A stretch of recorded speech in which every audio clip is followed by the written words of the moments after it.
welcome back to the channel.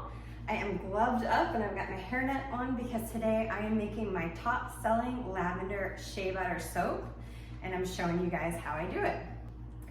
This recipe is just a creamy bar. It creates such a great lather. The lavender essential oils that I use is such a calming effect. The purple Brazilian clay adds this beautiful aesthetic. It's my favorite bar soap for my shower, and it is my top seller for a reason. Now, soap making can go pretty quickly once you get started and the batch starts to come to trace and harden up. So that's why I have everything laid out in advance, and I highly recommend prepping as many steps as possible in advance. So one thing that I always do is I measure out my essential oil first, and I put it aside somewhere where it cannot be spilled. Or you could even put it in a mason jar with a lid on it. Essential oils are the most expensive ingredient that I use, so I want to be really careful with that. I've measured out my essential oils here using the safe usage rates, which you can go to eocalc.com, which I will have linked below, and you can get the safe usage rates for any blend, and it depends on your batch size. So I put a little bit of cornstarch in here. This helps the oils, the scent stick to the finished product after the soap goes through saponification. And I'm just gonna set it aside where it can't get spilled. Smells amazing, by the way. So I'm gonna move my scale out of the way because I am done with it for now. So next up, I have already weighed out and melted all of my oils. The hard butters need to be turned to liquid before this starts. And my batch is right at around 100 degrees, which is what I want. I like to soak between 95 to 100 degrees because I use essential oils and I don't want to burn out the fragrance and denature them. So next, I'm gonna make sure I add on my safety glasses and leave these on for the remainder. Very important. And I'm gonna add my lye in here. Like I said, I pre-mix my lye solution and I mix it for one loaf at a time. I'm making 2 loaves. So I'm just gonna pour 2 of my pre-measured lye solutions into this.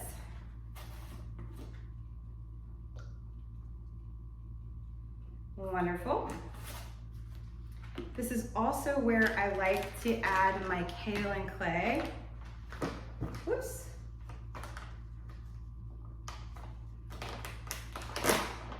I'm gonna put 4 scoops. It comes with a scooper, which is approximately a tablespoon. Come on over there.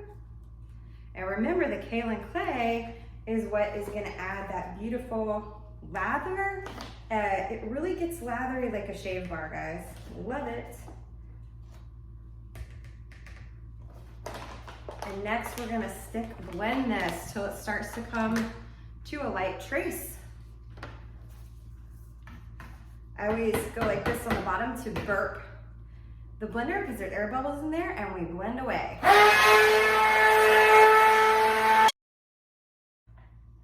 What happens when you add the lye is that the oils turn from like a liquid, clear, translucent color to more of an opaque color. Starts to get more white, and the batter will start to thicken. We don't want it to thicken too much because we're doing 2 layers. I'm gonna do the bottom layer first, which is gonna be just beautiful, crisp, white, plain white layer. Come on, there we go. And then I'm also going to do the top layer, which is a white and purple swirl. So when the batter comes to a light trace, you'll notice that it starts to leave marks when you stir it. And I want to stop at a light trace real quick and separate out approximately half of this batter, which I'm going to use for the bottom pure white layer. I'm just going to eyeball it and pour some in here.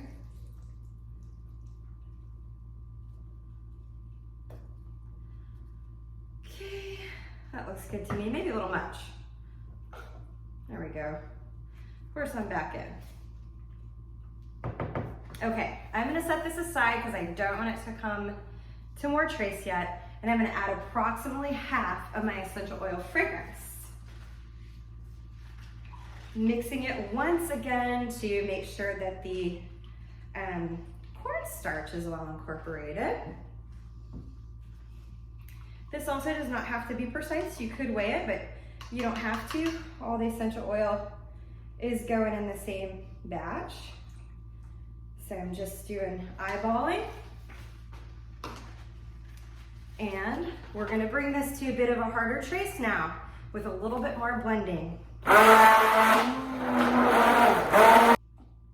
We're looking for this to come to a thicker trace, but still pourable. All right, I would say that's pretty good, and I'm ready to pour this first bottom white layer. Now I did get a little air bubbles in the batter, which I don't want, so I'm tamping it.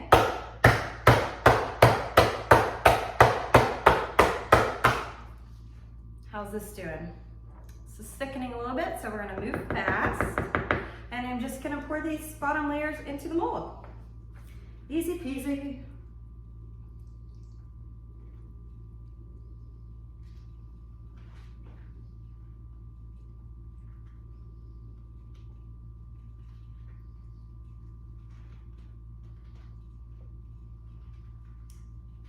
Beautiful. We're gonna scrape out every last bit that we can get from here.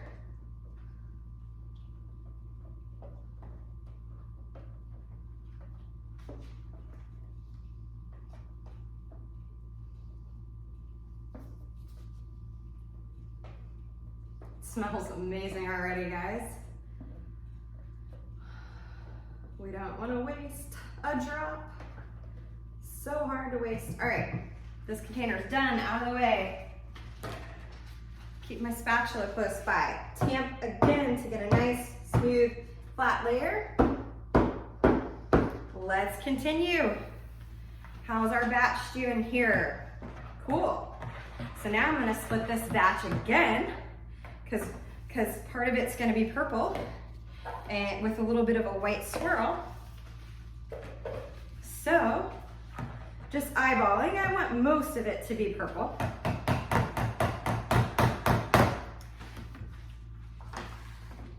Get my kaolin clay ready.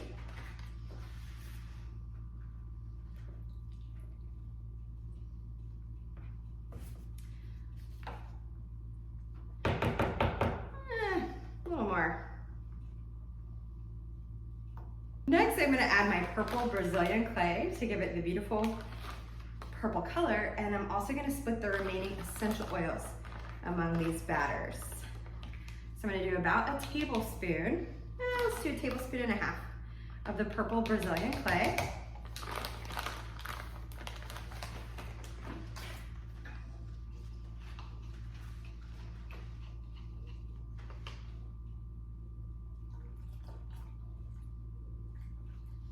Now this part can move quickly, so I'm going to start going a little faster now. I don't want either of these to harden up too fast on me. So let's get it all.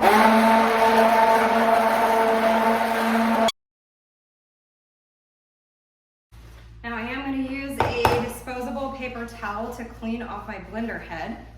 I should have blended the white one first and saved the purple for last, and then I wouldn't have to clean it off at all, but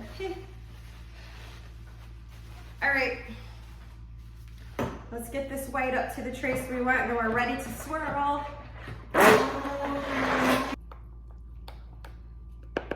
I'll take my white batter, add the purple to it, 4 different spots. Clean our container real good.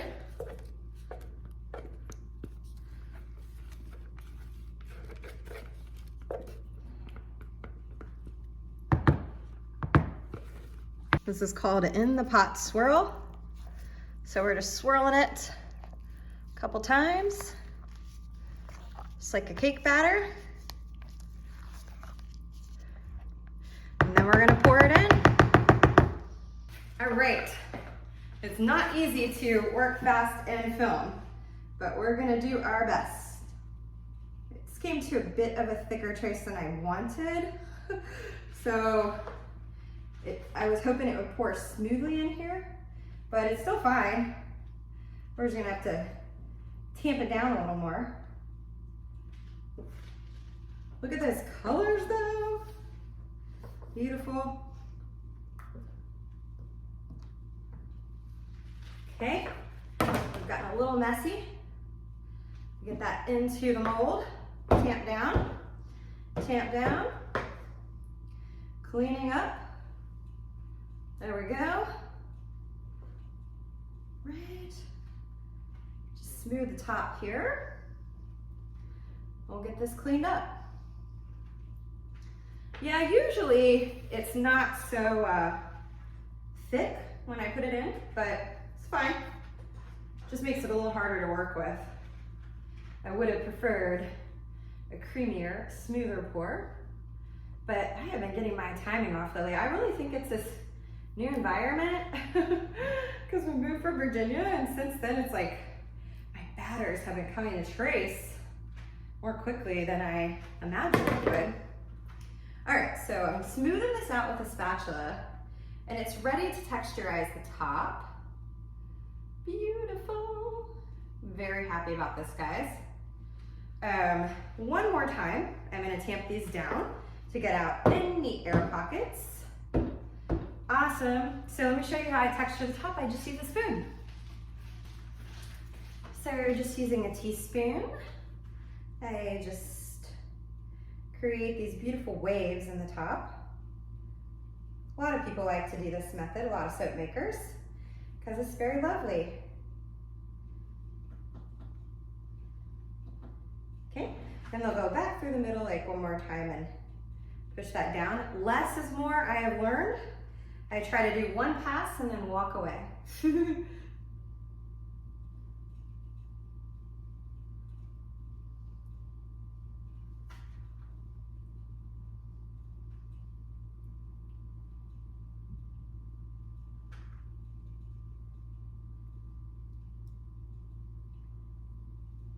There we go. Just gonna clean up the edges of this and then give you guys a close-up. Check out, that is freshly poured, beautiful wet soap with the textured top. So lovely. Now this is actually going to dry up a lighter color as it firms up.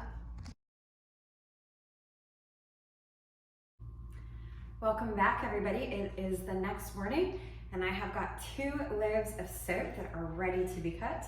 I'm always excited on mornings that I can wake up and cut some soap. It smells so good. The lavender is so wonderful. So let's get it unmolded here. Okay, so I just tried to break the seal on the mold and then see if I can get it out carefully. It should come out relatively easy once you break the seal. There we go. I can tell. There we go. Voila. Cool. Check it out. So you've got the bottom layer, the pure white, so beautiful, with the swirled purple on top. And once we cut this, which I'm just about to do, you're gonna see more definition in the bar. I love it. This is really my favorite part of the process. So there's one loaf, nice and cut. Come on, you joker. There we go. Now we're breaking out. There we go. Awesome. And loaf number 2.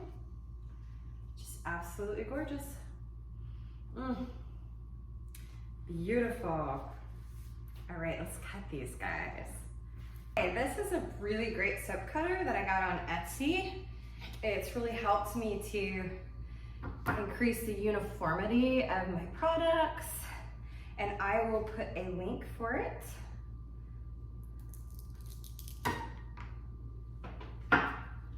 Ooh, look at that. You can already see greater detail with the swirling.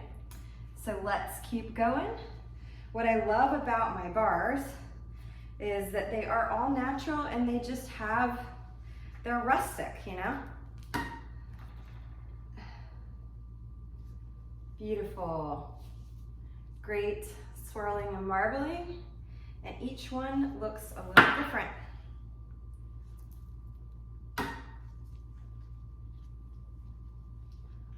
Awesome, love it.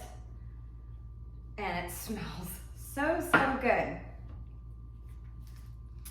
So after these bars have been cut, then I place them on a shelf and I stack them in such a way that they get a lot of airflow, and they're gonna cure for about 2 to 4 weeks. I do a pretty decent water discount in my bar. That just means I use less water when making the bar, and that helps increase the cure time. Or rather decrease the cure time.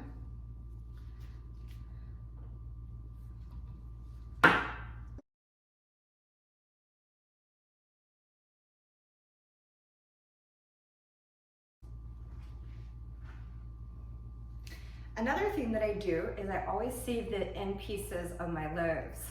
And I sell these in little bags filled with about 5 ounces of pieces and ends. It's just a sampling of all the different types of soap that I make, and people absolutely love them. I sell a lot of them at my market table, and I just think it's a great way to for people to try. Like, a lot of people have never tried real soap. I could create a whole nother video about that, but many of the soaps that you find in big box stores and these major brands, a lot of them are not actually soap at all. They're emulsified detergents that have all sorts of scary things in them. So that's why we focus, or I focus, on real soap made the old-fashioned way.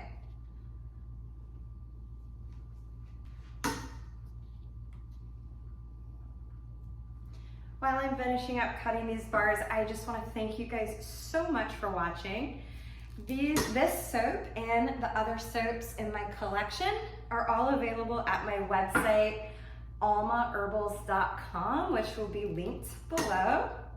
I ship to all of the continental US, and I would so appreciate you guys supporting my small business.